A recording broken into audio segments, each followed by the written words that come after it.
Welcome to the NLP View with your host, Donna Blinston. Each week, Donna will explore how the techniques of NLP can help improve your personal and professional life. And now, here's your host, Donna Blinston. Hello everyone, and welcome to the NLP View radio show. My name is Donna Blinston. On today's show, I am joined by Gemma Bailey, a hypnotherapist and NLP master practitioner who has spent over a decade working with children in various childcare settings. Gemma uses NLP to relate to children and students in a way that empowers them and engages them with their imagination to create the subconscious developments that needs to be made. Neuro-Linguistic Programming is an applied psychology that studies the mind, neuro, the language we use both inside our heads and what we communicate externally, linguistics, and the behavioural patterns and habits that we have created, hence the programming. NLP can be used with children in a fun and easy way to provide them with new skills and new ways to think about things. This enables a child to feel in control and want to learn to understand the world from the perspective of others as well as their own. On today's show, we will discuss how Gemma works with children to effectively help them overcome bad habits, behavioural problems, fears, and a lack of self-esteem. So I'd like to welcome to the show Gemma Bailey. Hello, Gemma. Hello there. How are you? I am brilliant, thank you. Really, really good. And yourself? Yeah, very well. Thank you very much. Lovely to speak to you today, Donna. Thank you. And you too. It's fantastic, actually, to have you on my show. An honour, actually. Oh, thank you. The work you're doing and the tips that we will share today, we're going to benefit our audience tenfold. So the big thank you very much is from me. And our audience, for that matter. Oh, you're very welcome in advance. Well, before we start, Gemma, would you tell our audience about yourself? Of course. So, my previous life, if you like, prior to the world of NLP, is that I worked as a nursery nurse. And I worked in lots of different settings with children. So I worked as a nanny. I worked in private daycare in nurseries. I was a nursery manager. I even worked for the NHS as a community nursery nurse. So I've had lots and lots of experience working with children. And it was whilst I was manager of one of the private day nurseries that it was a particularly stressful role. I was working for the largest childcare corporation in the UK at that time, and I was also their youngest ever nursery manager. So I'd hit the ceiling in terms of what I was able to go out there and achieve as a nursery nurse quite early on in my career. And so I had this sense of looking for something else, but I didn't yet know what that something else was going to be. And in amongst all of this stressful role that I was doing, I was also really putting in the hours into this nursery. And I remember someone saying to me, if you don't slow down soon, you're going to get sick. And I said, I'll slow down when I get sick. We can guess what happened next. So I was struck with appendicitis. So I didn't just do a little bit sick, I really went for it. And I was signed off work for a month. And it was during that month when I was stuck at home watching Richard and Judy on TV that I thought to myself, do I really want to do this for the next 40 years of my working life? And I realised I didn't. And I came across something actually on Richard and Judy. So it wasn't time completely spent in a hopeless way. There was something good that came out of watching Richard and Judy in the end. And that was that I saw Paul McKenna on there, and he was using this new stuff, so not the stage show stuff anymore. He was using this new stuff called NLP. I'd never come across it before, and I saw him working with someone on the TV show, and I thought, wow, that is good stuff. And probably like a lot of people who are listening now who have come into contact with NLP, I started doing some research. And that research took me down a rabbit hole that I did not come out the other side of yet, because I ended up going off and doing some training in NLP. And actually, it was probably a year or two later that someone made the suggestion of combining what I'd learned from the world of NLP with my ability to work with children. And so that's how NLP4Kids all came together. Wow. It is quite a journey. It certainly was. Yeah. Yeah, and it hasn't stopped yet either. So yeah, as well as looking initially at doing workshops with children, which was how NLP4Kids was first born, was using workshops in the local community for encouraging things like confidence and self-esteem. It again took a little while before the penny dropped, and I thought, you know what, I could really be specializing my one-to-one therapy practice. And I'd been working with adults using hypnotherapy and NLP, but I hadn't really considered the notion of how I could incorporate that element of working with children. And the strangest thing happened when I started specializing my therapy practice for working with children. I obviously saw more children, but bizarrely, I also started to see more adults as well. And that, I think, really came about because I just drilled down into a specialism, and I think that makes a really big difference in how the rest of the world perceives you.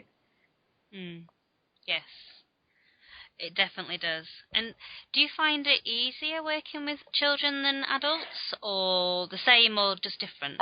It's definitely different. And I would say in many ways it's also easier. The reason why I would say it's easier is because children have not been programmed. They're not as pre-programmed as adults are that I work with. With adults, they've got a lot more conscious filtering that they do of anything that you say to them or suggestions that you give them. And they've also got more baggage, they've got more examples of when stuff has not worked for them, typically, than what children have. And with children, they are definitely more suggestible, but obviously we're using that in a positive sense so that it works to their advantage. And where a suggestion might be given to an adult and they would challenge it, a child will typically say, okay, then I'll do it like that from this point onwards. And so they'll take on those suggestions for change much more readily. I also think as well that there's something within children which for them, they want to be well and they want to get better. And sometimes with adults, they're tied up in some secondary gain stuff, or some, kind of borrowing benefits from a particular problem that they might be doing. And sometimes adults, there's a reason why they like to cling on to that old problem, which they know really they should get rid of. But there's still something that they get from having it there. That's less likely to happen with children because they actually just want the outcome. And also they're much more imaginative than adults tend to be. So, for example, there was a young lady I was working with who's 11 years old, and she came to see me because she had some problems around sleep. Now, in all honesty, quite a lot of the time, Donna, especially the younger children that I work with, so pre-teenage, they typically, their issues that they might be having are quite often related back to stuff that's going on with parents. And so this particular young lady, although she was having some challenges around sleep, part of that challenge was happening because her parents still allowed her to sleep in their bed.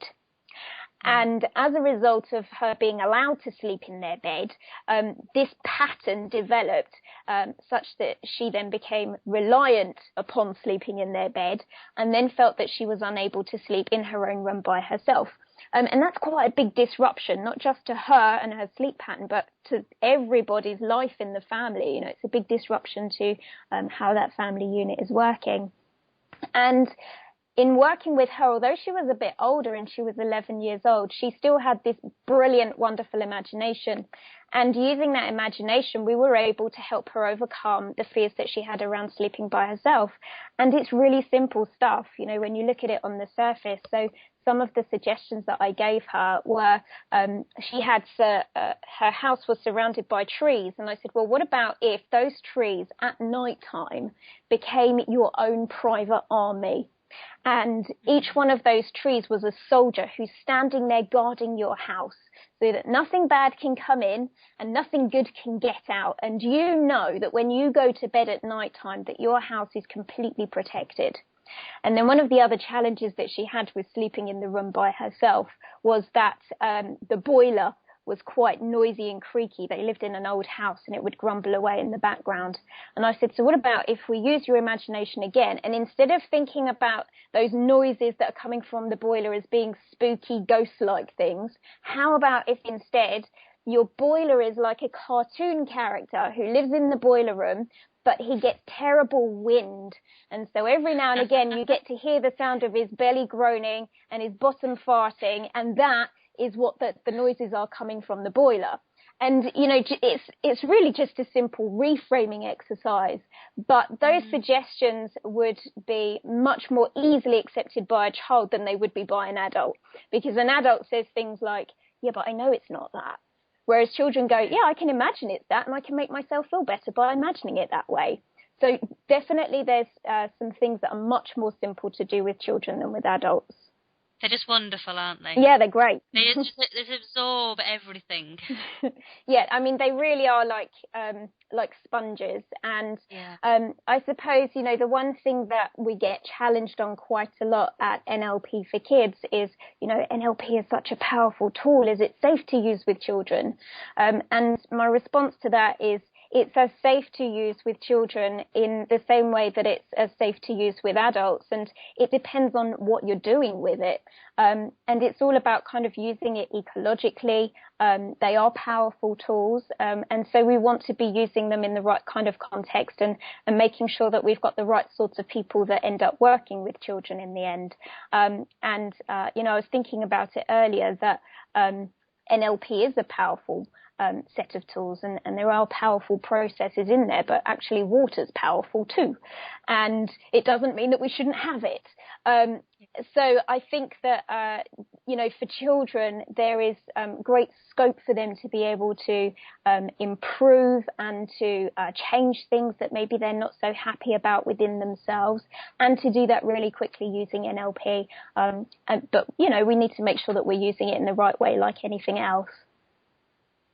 And I think even if for people who are a bit worried around the powerfulness, to use those words, a lot of the foundations of NLP that span across how everything works is around that curiosity and understanding what must be happening for that child. Yes. Because if we can't understand and we can't listen, and we're not actually, cause it's one thing listening, but actually hearing what the child is saying to you. Yeah. Just doing that for the child will completely transform so much. Because, I don't know, there's a lot of people that I work with, mainly as I work with their adult, but when I end up working with the child as part of the family unit, and a lot of the time the mum or the dad or other caregivers, the child does this and it makes me respond like that. Mm-hmm. So it is that cause and effect, and how else could you respond? Or, okay, so what must be happening for the child then for them to do that? And as soon as those kind of light bulbs go on, everything else starts to change. And that's before you've actually started working and listening to the child themselves. Absolutely. Yeah, I quite agree. And, you know, the other thing that I think I've really noticed a lot is that within NLP, you know, we say that people do have the resources that they need to be able to succeed, and children are no different. You know, just because they don't have the same degree of intellect or experience that adults have, it doesn't mean that they don't have those resources there. And very often they know the answers.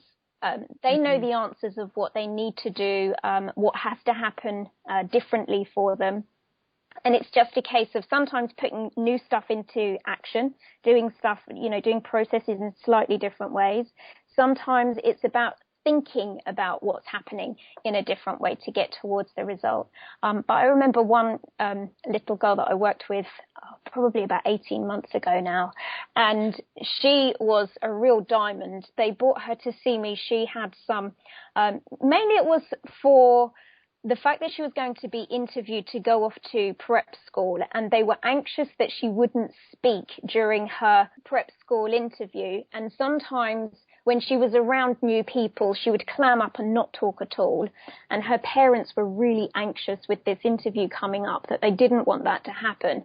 Now, as it turned out, there were some other quirks to her behavior, shall we say, which her parents sometimes found quite challenging.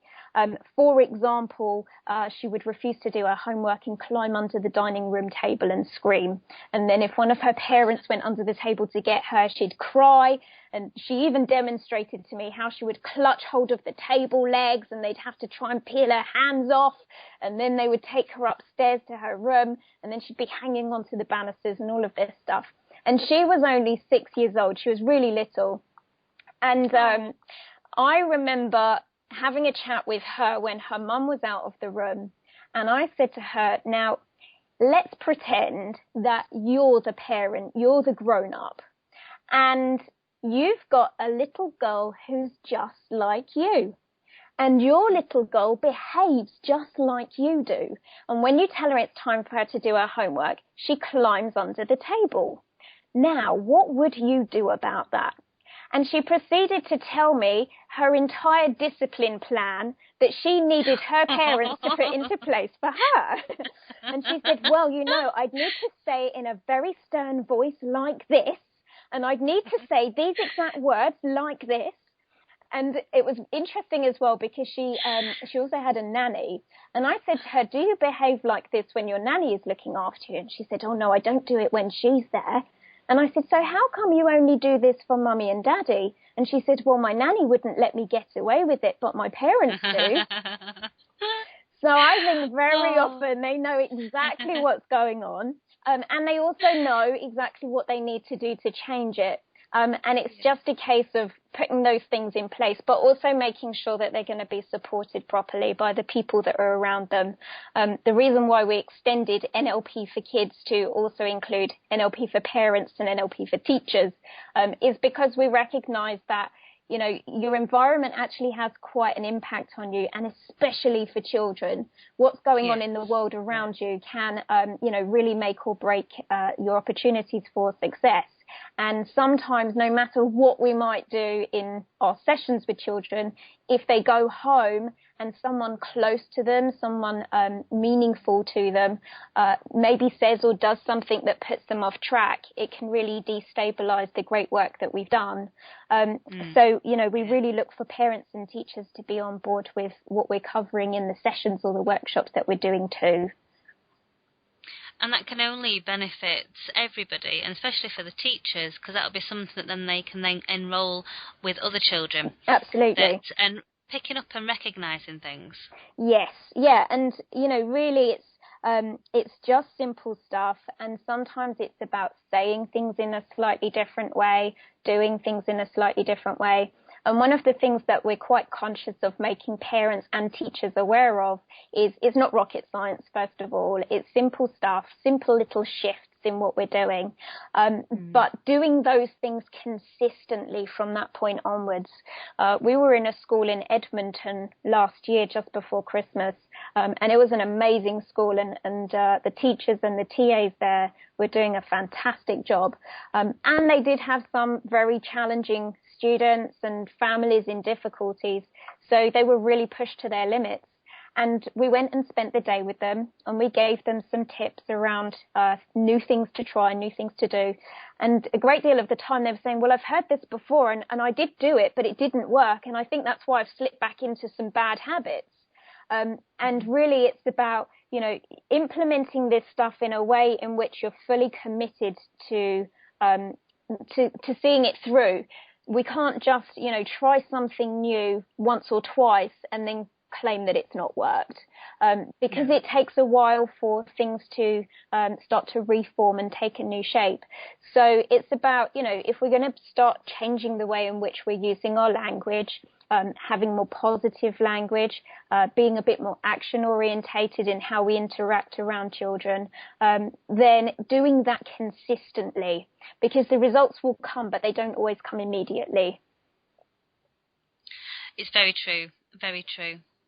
And I think it's changing the way you do things. You know, I'm referring back to the foundations again, that embodying them and having that, even if it's a case of that's where we start off, and I'm going to understand the communication model, I'm going to practice stepping into the child's world and do that for a while till the point that that becomes an unconscious process. Then you can start with the little bits of metaphors or the challenging on certain words that they use. Yeah. I know family members of mine are very good at generalising, and I think it's a thing with a lot of children, how everybody does it, or it always happens to me. And these big words that they give you with so much meaning for them in their little worlds. And just by, really always? Yeah. It's without being, you're not disagreeing with them, because I think sometimes disagreeing with them can be more harmful than anything, even if what you're saying is right. Yeah. By saying no, when this happened, it was different, you're challenging them, and for them, it is right, and it always happens. Yeah. But by empowering them and being able to say, always, is there ever a time when it doesn't happen?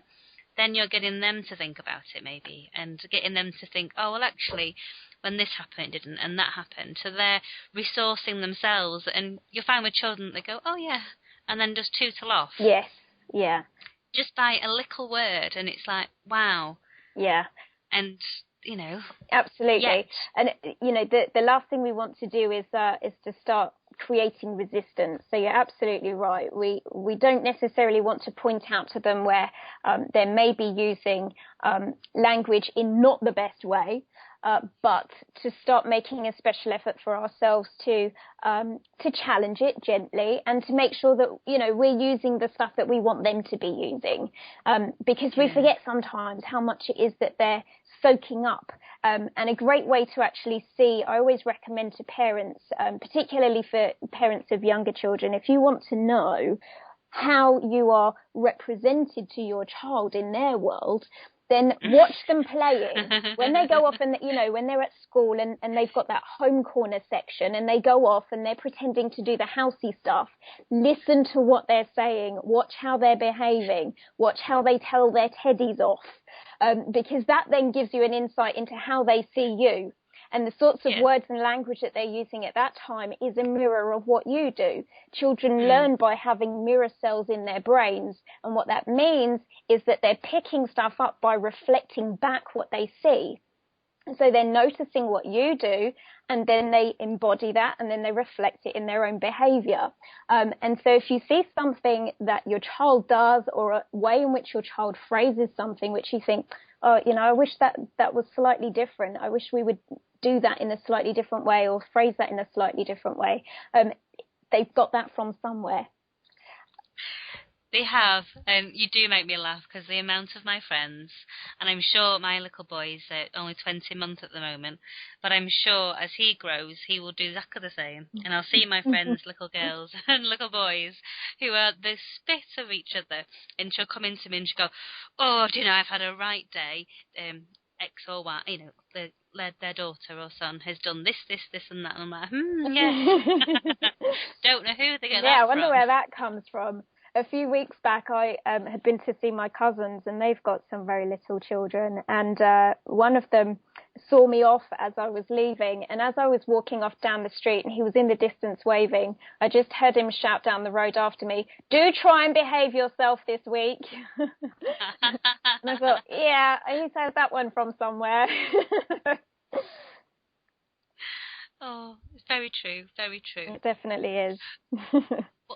One thing I wanted to talk to you about is submodalities and using them with children, which I've just started working more so with children lately, and I'm still at the early stages, and I've got loads to learn and on an exciting journey from that side. Yeah. But with one thing I have been doing is metaphor work and submodalities. And for our audience, submodalities are the way we code and give meaning to things. So often by changing little aspects of what's been said, we can change the impact and the meaning that it has for that child. So I had a friend's little boy who was saying he's scared of the dark, and it's something that had happened all of a sudden. So whether it was something where he'd watched on telly and there was nothing that was evident that I was informed of from his mum, that would indicate as to a reason why that had happened. But when I asked him about being scared of the dark and what is it that makes him scared of the dark, and he said that he can't see anything. And I said, "Oh, why can't you see anything?" And he said, "Because it's really, really pitch black." And I said, "So what if you could put a light on then? What would it be like then?" And he said, "Well, I'd be able to see." And I said, "So what if you couldn't put a light on like a light switch, but enough light just so you could see what was in the room? Because if you closed your eyes now, it would be pitch black, but you can still see what's in the room." So he stood in front of me and he closed his eyes. And he looked and he could see, and I said, "What can you see?" And he told me about the chair and the TV and the plant that was on the corner. So I said that about his bedroom and did the same thing. And that was just by changing the contrast. Yes. So that it was a little bit brighter. Yeah. So it had gone from in his head where it was pitch black, and said with so much meaning and with his eyes tensed and closed, to just a dark room where he could still see things. Yeah. Yeah, very powerful. I think the submodality stuff that we're capable of doing with children in NLP really ties in very nicely to the great imaginations that they've already got there anyway.